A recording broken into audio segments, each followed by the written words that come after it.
سلام، به چنل شهر داستان خوش اومدین. اینجا همه داستان ها واقعیه. زحمت سابسکرایب و لایک و کامنت رو شما بکشید. شاید برای شما هم اتفاق بیفتد. از وقتی یادم میاد تو مدرسه از گفتن شغل بابام خجالت میکشیدم. چرا من نباید مثل دوستام و همکلاسیام لباس گرون بپوشم یا مثل اونا سفر برم؟ چرا باید سالی یه بار، اونم فقط عید نوروز، لباس نو بخرم؟ چرا همیشه باید شاهد جر و بحث صابخونه با پدرم به خاطر پول کم اجاره خونه باشم؟ همیشه مادرمو میدیدم که پماد دستش بود و دستهای پینه بسته پدرم که به خاطر جاروی شهرداری زخمی شده بود و ماساژ میداد. صدای چرخ خیاطی مادرم لالایی شبهای من و خواهر کوچیکم بود. همیشه شاهد کمردرد مادرم به خاطر پاک کردن سبزی برای همسایه ها و حسن آقای سبزی فروش بودم. بیچاره پدرم تقصیری نداشت و من از این که پدرم بود همیشه خجل بودم. پدری که همیشه به خاطر ما حتی همون یک دست لباس سال نو هم نداشت. من نازنین 16 ساله با چهره و اندام عالی، زیبایی تحسین برانگیز، ساکن یکی از محله های پایین شهر تهران. دقیقاً اون روز رو یادمه. روزی که گرم صحبت با دوستم مهسا از مدرسه برمیگشتیم. داشتیم از خیابون رد می شدیم که یک باره یه ماشین مشکی که تا الان حتی توی فیلم ها هم ندیده بودم با جیغ وحشتناکی ترمز گرفت. ضربان قلبم به شدت تند شده بود. راننده که پسر جوونی بود و یه عینک دودی زده بود از ماشین پیاده شد و گفت ببخشید خانوما، واقعا عذر میخوام. اتفاقی که براتون نیفتاده. ببخشید. پشت خط خبر بدی شنیدم. یه لحظه تعادلم رو از دست دادم. اونجا بود که برای اولین بار سینا رو دیدم. پسری خوشتیپ، پولدار، جذاب که ای کاش این اتفاق نمی افتاد. سینا اومد سمتمون. خیلی نگران ما رو نگاه می کرد. مهسا زودتر به خودش اومد، گفت آقای محترم، پشت فرمون نباید با تلفن همراه صحبت کنید. بله، حق با شماست. برای جبران این کارم لطفاً تا کافه منو همراهی کنید تا بتونم جبران کنم. مهسا در حالی که دست منو میکشید و با خودش میبرد گفت ممنونم آقای محترم. بعد این لطفاً حواستون رو بیشتر جمع کنید. اون روز تا برسیم خونه دائما تصویر سینا و ماشینش و اون همه ابهتش جلو چشمم بود و اصلا حرفای مهسا رو نمیشنیدم. مهسا تنها دوستم بود. دختر آقا معلم محلمون. دختری با قیافه معمولی ولی درسخون و پرجذبه و عاشق خانواده. توی محلمون از خانمی و پاکی زبون زده همه اهل محل بود.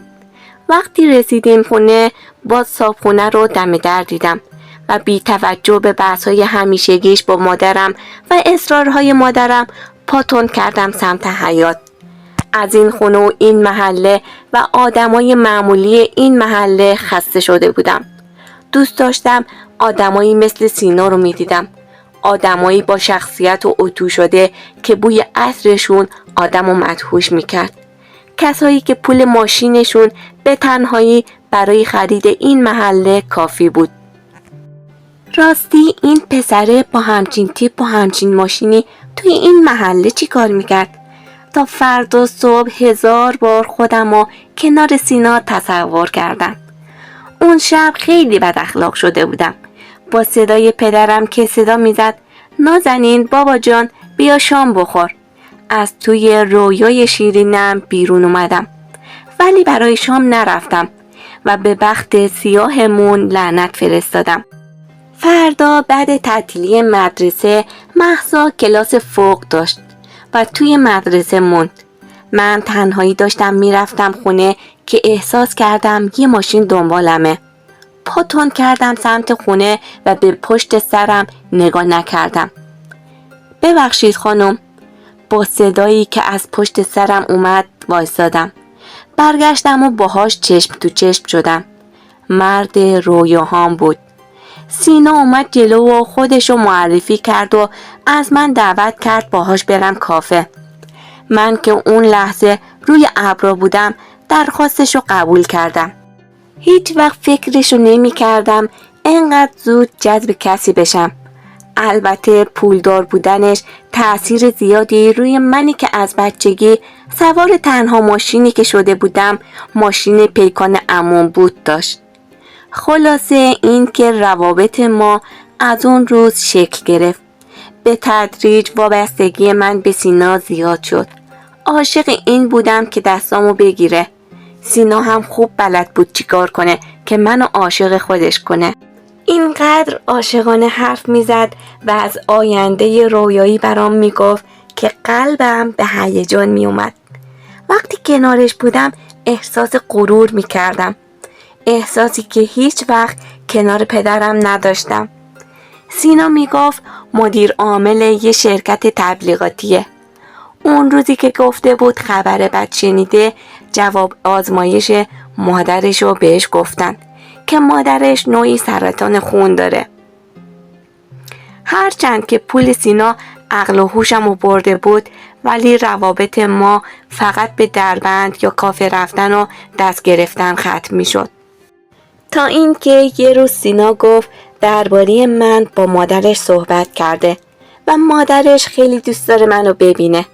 به هم گفت فردا همراه مادرش میاد که اونم منو ببینه و از خوبی ها و مهربونی های مادرش کلی برام حرف زد. سینا یه گوشی موبایل برام خریده بود که به صورت پنهونی از خانواده‌ام باهاش در ارتباط باشم. اون زمان فکر میکردم خوشبخت‌ترین دختر عالم هستم. وای اگه فامیل میفهمیدن من با چه مرد جنتلمنی قرار ازدواج کنم. چند روز بعد که با سینا قرار داشتم مادرش هم همراهش بود. وای چه مادر با شخصیت و امروزی و زیبایی داشت. شهلا خانم از اون مد خانمایی بود که دوست داشتم شبیهشون باشم. فکر میکنم تنها پول پالتوش اندازه کل زندگی ما بود. از این که قرار اون مادر شوهرم باشه قلبم به هیجان میومد. وقتی بهش نگاه میکردم حسرت میخوردم که چرا همچین خانم زیبا و با شخصیتی باید سرطان داشته باشه. از وقتی با شهلا خانم آشنا شده بودم بیشتر باهاشون بیرون میرفتم. تا اینکه یه روز که قرار بود بریم دربند نیم ساعتی از حرکتمون گذشته بود که شهلا خانم گفت وای من قرصامو تو خونه جا گذاشتم. سینا جان لطفاً دور بزن برگرد سمت خونه. من تا حالا خونه‌شون نرفته بودم.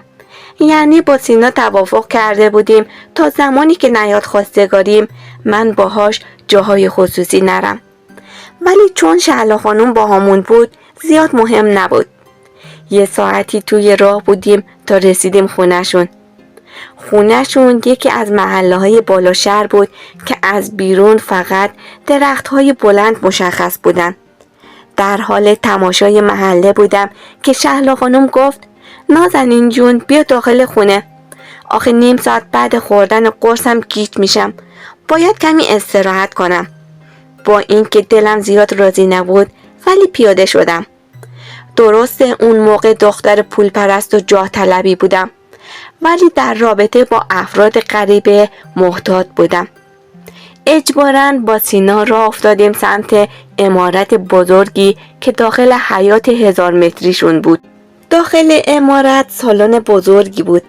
رفتم روی یکی از مبل‌ها نشستم.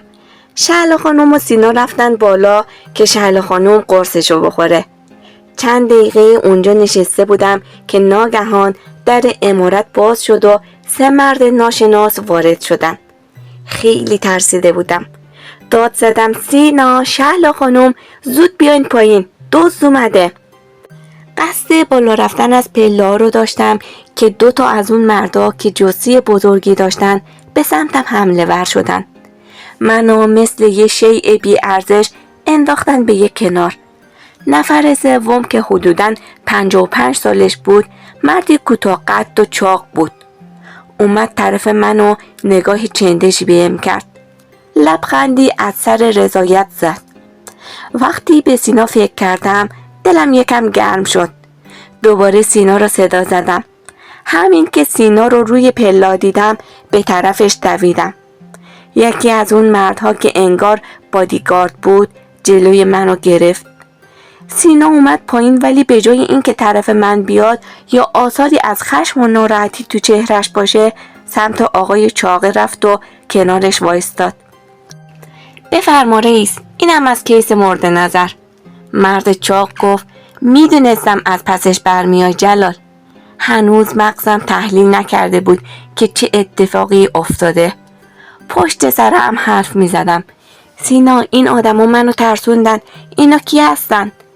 چه اتفاقی افتاده؟ منظورشون از جلال کیه؟ سینا اومد سمتم و چونه منو تو دستش گرفت. دختره احمق پول پرست، مگه پول نمیخواستی؟ میخوام تو رو به آرزوت برسونم. میخوام انقدر غرق در ثروتت کنم که اولین کسی که از راه رسید و 2 جمله عاشقانه بهت گفت فکر نکنی برات میمیره یا عاشقته. از دخترای ارزونی مثل تو متنفرم و منو به شدت روی زمین پرت کرد. هنوز شوکه حرفای سینا یا بهتره بگم جلال بودم که با شنیدن صدای شهلا خانم که میگفت کار ما تموم شده رئیس، پولمونو بریز حساب، رومو برگردوندم. سریعا دویدم سمتش و گفتم تو رو خدا منو از دست این آدمو نجات بده. تو خودت زنی، احساس منو درک میکنی. پدر و مادرم منتظرمن. احساس یک ماهی رو داشتم که بیرون آب افتاده و در حال نفس زدنه و هر لحظه انتظار داره کسی بلندش کنه و داخل آب بندازه. شهلا خنده تمسخرآمیزی به من زد و گفت کدوم بابا؟ همونی که به سینا گفته بودی از بردن اسمشم خجالت میکشی؟ فقط به نفعت هر چی گفتن گوش کنی وگرنه خیلی به ضررت تموم میشه. وارد بد بازی شدی نازی جون. ناامید رو زمین افتادم و به آینده مبهمی که قرار بود برام اتفاق بیفته فکر میکردم. مرد چاق که فهمیده بودم اسمش عبدیه به یکی از نوچه‌هاش گفت چشممو ببندن و حرکت کنن. وقتی توی ماشین نشستم توی ظلماتی که چشممو گرفته بود یک آن همه زندگیم از جلو چشمم رد شد. چهره مظلوم پدرم وقتی خسته و کوفته از سر کار برمیگشت و نون پنیر میخورد و زود میخوابید که فردا صبح زود بیدار بشه و بتونه به کارش برسه. کمر خمیده و چشمای ضعیف مادرم به خاطر سبزی پاک کردن و خیاطی کردن و منی که همیشه با بد اخلاقیام و غرغر کردنام ازشون طلبکار بودم. چرا زودتر نفهمیدم آرامیشی که کنار پدرم داشتم میارزید به همه ثروت دنیا. اولین باری بود توی زندگیم که دلم بغل مادرم و شونه‌های پدرمو میخواست. اولین باری تو زندگیم بود که فهمیدم پدر یعنی تکیه‌گاه. مهم نیست چه شغلی داشته باشه یا چقدر پول داشته باشه. پدر یعنی امنیت. ولی دیگه دیر شده بود. خیلی دیر. حتی نمیدونستم چند ساعت بعد چی در انتظارمه یا قراره کجا برم. با ایستادن ماشین به خودم اومدم. یه دست بزرگ منو گرفت از ماشین کشید بیرون. هنوز چشم‌بند روی چشمام بود. منو حرکت دادن سمت جایی که نمیدونستم کجاست. چشامو باز کردن. داخل یه سالن مثل خوابگاه بودم که پر از اتاق بود. عبدی صدا زد فتانه کجایی؟ بیا کیس آوردم. زنی 40 ساله با یه تاب و شلوار و موهای بلند از یکی از اتاقا بیرون اومد. عبدی گفت اینم کیس شماره 12 و البته همون کیس مورد نظر. از همه لحاظ خوب توجیه بشه. نمیدونستم چه خبره و قرار چه بلایی سر زندگیم بیاد. ولی یه چیز خوب میدونستم. این که آیندم تباه شده. بعد اینکه عبدی و فتانه کمی با هم خلوت کردن عبدی رفت. فتانه اومد سمت من. یه بشکن زد و گفت خدای من دقیقا خودتی. همونی که میخواستیم. درسته. باید کمی کار کنی، ولی اصل جنسی. از صحبتاش وحشت تمام تنمو گرفت. اون لحظه به این فکر میکردم چجوری یک زن میتونه درباره زنی دیگه این حرفا رو به زبون بیاره یا باعث وحشتش بشه. ما زنها خودمونیم که به هم رحم نمی کنیم. فتانه دست منو کشید و برد سمت یکی از اتاقا. وقتی رفتم اونجا 11 دختر دیگه به جز من اونجا بودن. باورم نمیشد که به جز من دختر دیگه ای هم اونجاست. یکمی از وحشتم کم شد. فتانه گفت امروز خوب استراحت کن. فردا کلی کار داریم. گفتم چه کاری؟ اصلا توی این خراب شده چه خبره؟ فتانه قهقهه شیطانی زد و گفت بشین برات تعریف کنن. البته موقعیت تو با این چهره و اندام جذابت خیلی بهتره از این قربتی هست.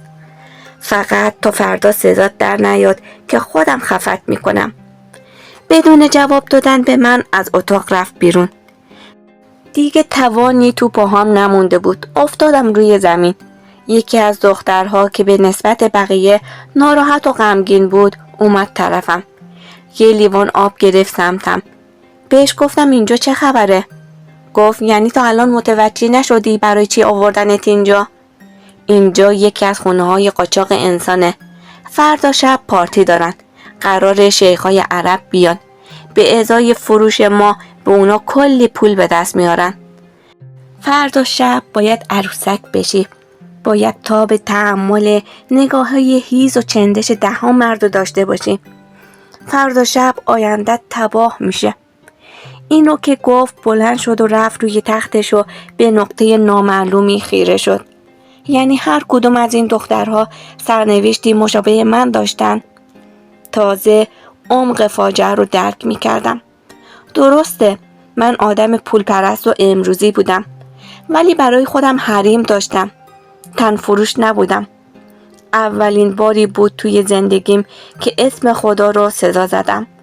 حاضر بودم تا ابد تو خونه 60 متریمون با یه وعده غذا و سالی یه دست لباس سپری کنم. ولی همه این اتفاقا خواب باشه. ولی افسوس. اون شب برای من اندازه 1000 شب طول کشید. فقط من متعجب از دخترایی بودم که بی خیال فردا در حال آرایش و رسیدگی به خودشون بودن. آدم باید به چه درجه‌ای برسه که تن فروشی برای شغل محسوب بشه. فکر کردن به فردا لرزه به بدنم مینداخت. خدایا من چقدر بدبختم. هرچند بی‌عقلی و اعتماد به غریبه و حس بلند پروازی خودم باعث شده بود من الان اینجا باشم. ظهر فتانه با چند تا خانم آرایشگر اومدن و هر کدوم مشغول آرایش و آراستن ما شدن. حالت تهوع گرفته بودم. اون لحظه از خدا آرزوی مرگمو کردم. چشم چرخوندم بلکه بین لوازم آرایششون وسیله‌ای برای خودکشی پیدا کنم. ولی دریغ. ساعت 8 شب فتانه و همراه 2 مرد قوی هیکل اومدن و ما رو سوار ماشین کردن و حرکت کردن محل پارتی.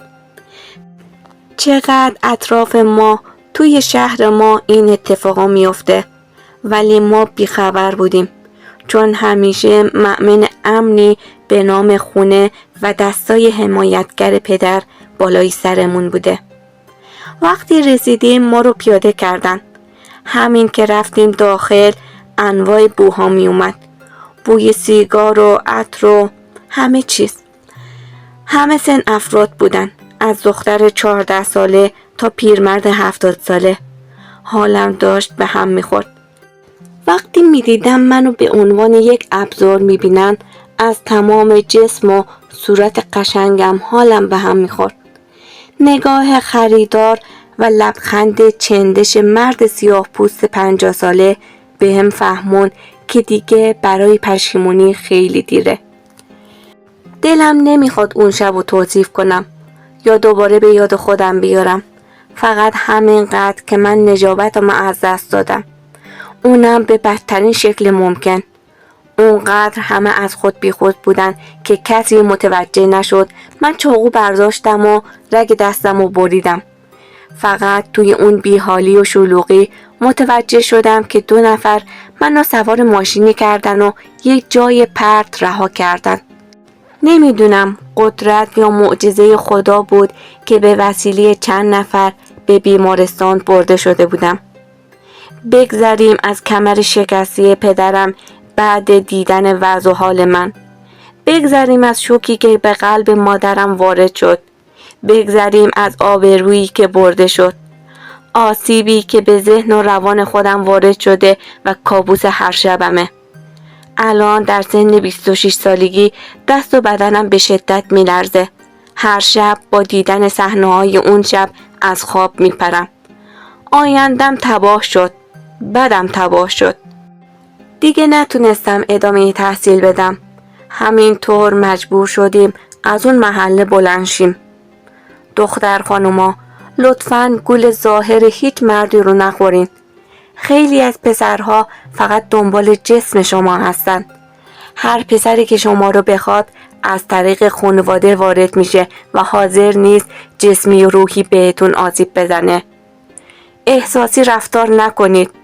پدر و مادرتون هر عیبی داشته باشن بازم تنها افراد امن زندگی شما هستن. خب دوستان، اینم از داستان عبرت آموز و زیبای امروزمون. تا درودی دگر، بدرود.